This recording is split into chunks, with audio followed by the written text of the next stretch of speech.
Bisa entry tiap hari profit. Apa tuh Pak Ras? Maaf, kita nggak terima tunai.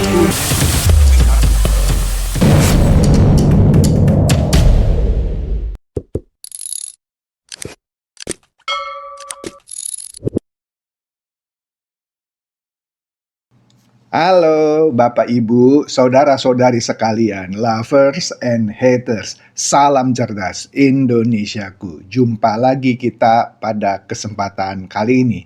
Bagi Anda yang belum subscribe channel saya, silakan subscribe channel saya. Tekan loncengnya agar Anda dapat notifikasi setiap kali saya mengupload video-video saya.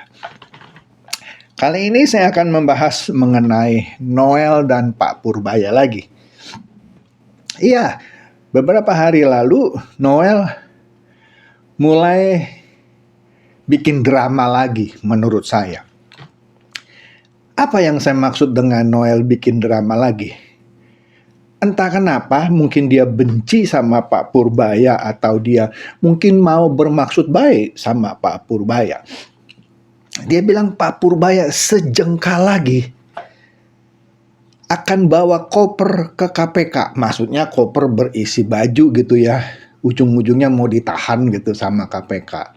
Sebelumnya kan dia bilang Purbaya itu mau dinoelkan atau mau dikriminalisasikan seperti dirinya. Jadi dia merasa dirinya itu dikorbankan atau dikriminalisasikan karena terlalu vokal sama pengusaha nakal.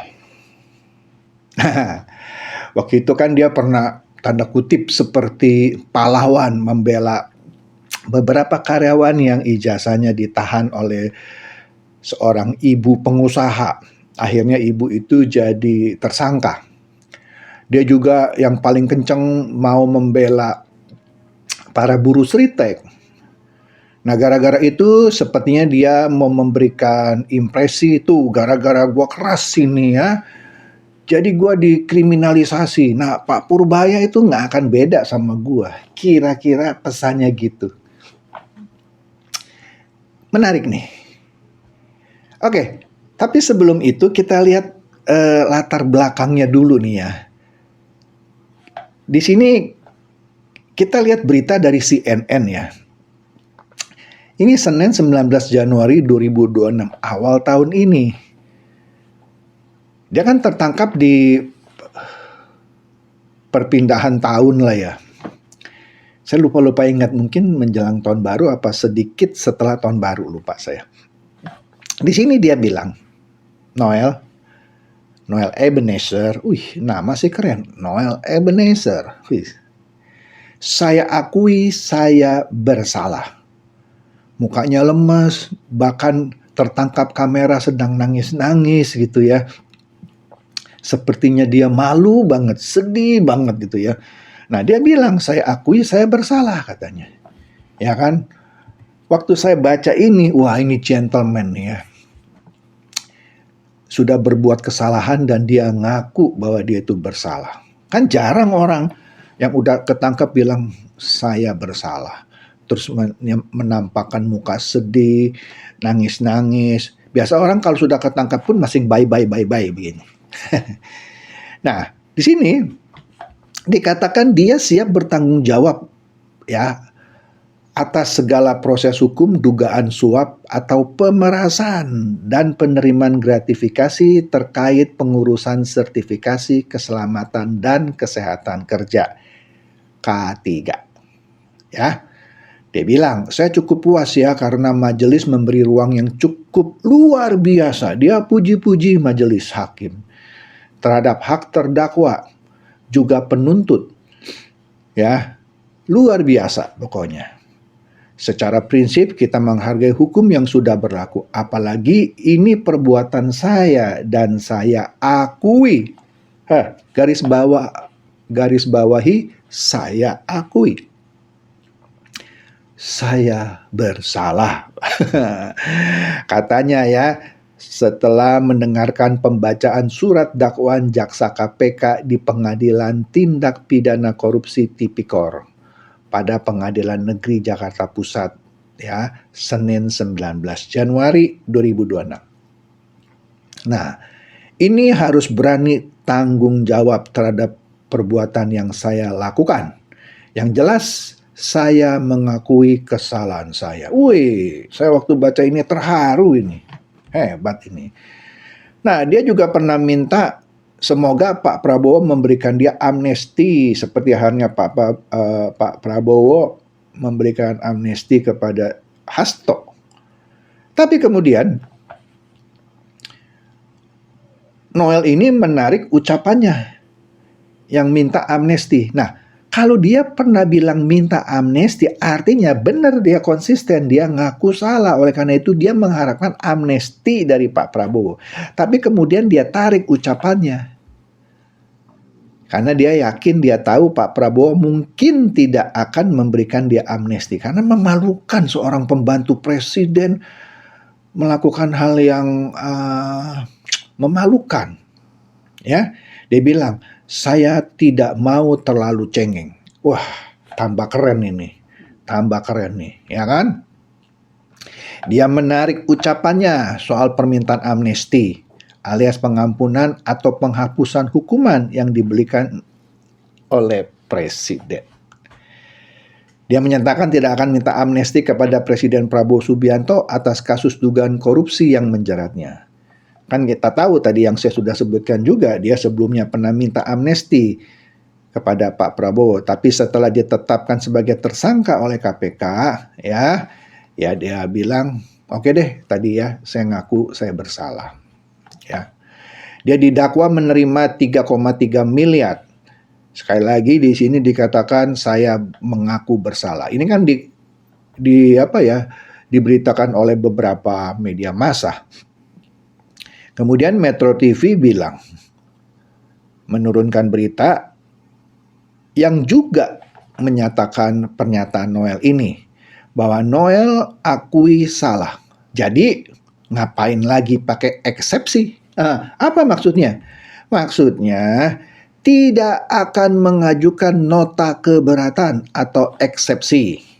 Nah, kalau dalam pengadilan, kalau kita merasa diperlakukan tidak adil, kita boleh mengajukan eksepsi. Bukan saja diperlakukan tidak adil, misalnya kalau tuduhannya itu tidak seperti apa yang kita perbuat, kita boleh mengajukan nota keberatan atau eksepsi. Dia bilang, ngapain saya ngajukan nota keberatan?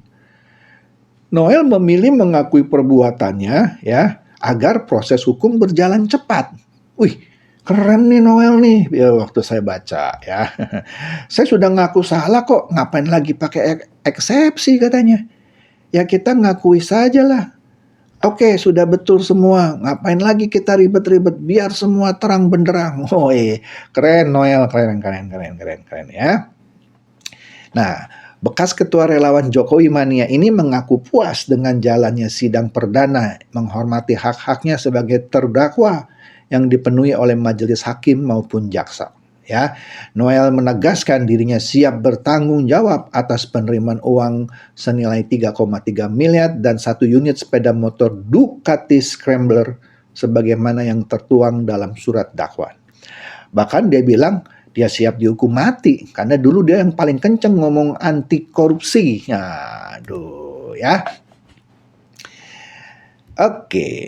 Nah, tapi beberapa hari lalu Noel tuh cekakak-cekekek, cengengesan. Aduh, songong banget deh.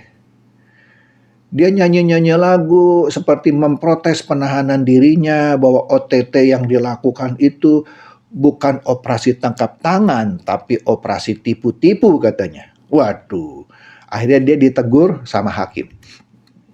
Ya, dia ngoceh terus, ya dia memberikan pernyataan-pernyataan kepada para wartawan, nyanyi lagu OTT bocil, pokoknya mengkritisi proses penangkapan dirinya yang dianggap itu cuma jebakan. Padahal sebelumnya mengakui bahwa dia bersalah. Ya, kemudian sekarang ngotot bahwa KPK tidak memiliki bukti apapun. Nah, Mana ada saya kena OTT, nggak ada barang bukti. Padahal sebelumnya ngaku kan terima 3,3 miliar dan sepeda motor Ducati. Wah, iya.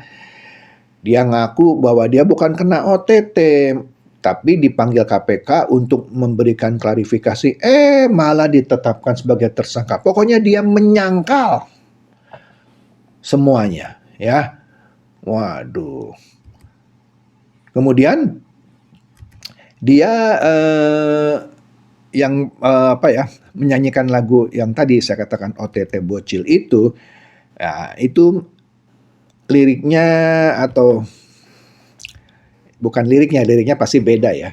Iramanya mirip seperti lagunya Bento ya yang diciptakan Iwan Fals ya. Nah, dia ganti menjadi OTT Bocil yang dia sebut-sebut operasi tipu-tipu. Wih. Aduh, keren. Oke. Kemudian dia senggol lagi Pak Purbaya. Seakan-akan dia perlu teman kali ya, kesepian dia ya. Aduh, saya bukan sedang membela Pak Purbaya ya, jangan salah sangka ya. Siapa tahu Noel juga benar-benar punya informasi yang benar gitu, saya nggak tahu. Saya cuman mau mengulas aja nih. Dia bilang, Pak Purbaya akan angkat koper dari rumah ke KPK. Wih, kayak dirinya gitu kan, bawa koper dari rumah, bawa baju ganti.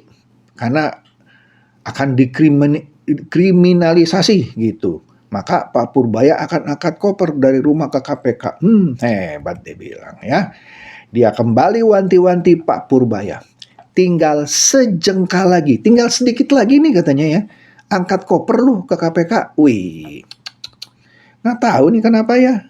Dia bilang dia mau mengidentikan dirinya dengan Pak Purbaya yang lagi keras nih sama pengusaha tekstil yang menyelundupkan barang-barang bekas. Terakhir juga soal toko-toko perhiasan yang tidak bayar pajak impor dan lain-lain ya. Dia bilang banyak pengusaha yang tidak suka sama Pak Purbaya, maka dia juga akan dikriminalisasi. Blow on lu, kalau lu bener dikriminalisasi pasti Pak Prabowo belain lu. Nggak bisa, itu pembantu gua, kenapa dikriminalisasi gitu dong. Kan Pak Prabowo juga bukan orang bodoh, ya kan? Tapi ternyata didiemin tuh sama Pak Prabowo. Oke, lanjut. Nah, di Liputan 6 dikatakan lagi oleh Noel bahwa dia colek lagi Pak Purbaya. Dia bilang hati-hati, Bapak bisa angkat koper ke KPK. Woi, dia mengharapkan teman nih ya, sesama anggota kabinet, ya. Nah, dia katakan bahwa dia khawatir. Khawatir nih ya. Perkara yang menimpanya yang dia anggap kriminalisasi karena dia tidak merasa di operasi tangkap tangan kan, tapi melainkan operasi tipu-tipu katanya, ya. Itu akan menyeret Pak Purbaya. Ya. Yang katanya memiliki kebijakan pro rakyat. Karena dia juga merasa dulu kebijakannya pro rakyat. Tapi memeras gitu ya. Aduh, ya. Sehingga dia bilang Purbaya berpotensi mengalami perlakuan serupa. Aduh, jadi semakin terbukti katanya. Semakin terbukti ya bahwa informasi A1, maksudnya informasi yang valid ya, bilang tinggal sejengkal lagi katanya. Nah, ini dia bilang lagi begini.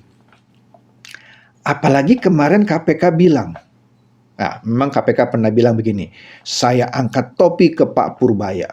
Wah, tapi dia bilang lama-lama Pak Purbaya akan angkat koper dari rumahnya untuk ke KPK. Jadi dengan kata lain dia nyindir KPK yang sebelumnya muji-muji Pak Purbaya yang bilang saya angkat topi buat Pak Purbaya tapi nanti malah kebalik jadi angkat koper dari rumah ke KPK gitu.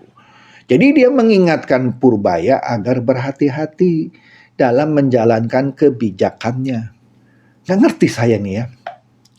Ada dua kemungkinan loh.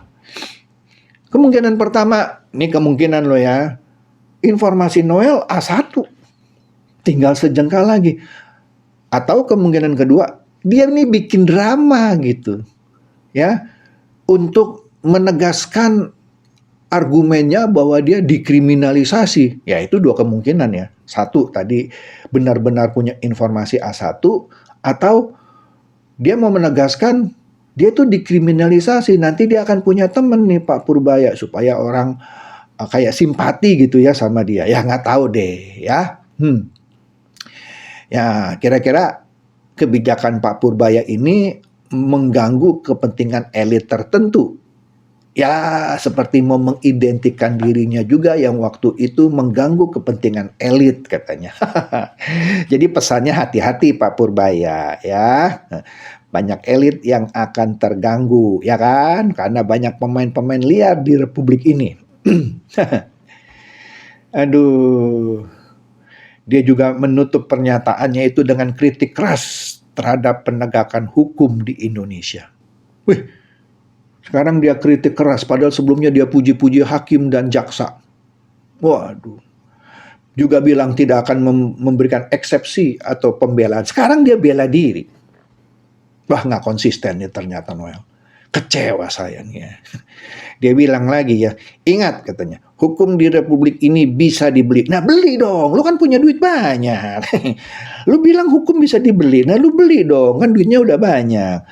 Apabila yang namanya saya, ya, saya ini, Noel ini mau bikin yang namanya komisi penitipan kasus. Jadi dia sindir lagi KPK, menjadi komisi penitipan kasus. Jadi dia merasa dia tidak bersalah karena dia dikriminalkan. Keren memang Noel. Ya. Aduh. Ternyata Noel ini pintar bikin drama juga ya. Tapi belum tentu drama lu. Ya nggak tahu deh. Nah kita lihat aja lah ya. Dalam beberapa hari ke depan ya. Apakah vonisnya itu dijatuhkan oleh hakim. Ya kan? Kan vonisnya belum jelas nih, mau divonis berapa tahun ya. Terus apakah dia akan ngoceh lagi. Ya. Aduh, itu saja deh dari saya. Semoga ini mencerdaskan dan mencerahkan Anda semua. Silakan share video saya ini kepada teman-teman, sahabat atau kerabat supaya mereka tambah cerdas dan tercerahkan. Seperti biasa, terima kasih.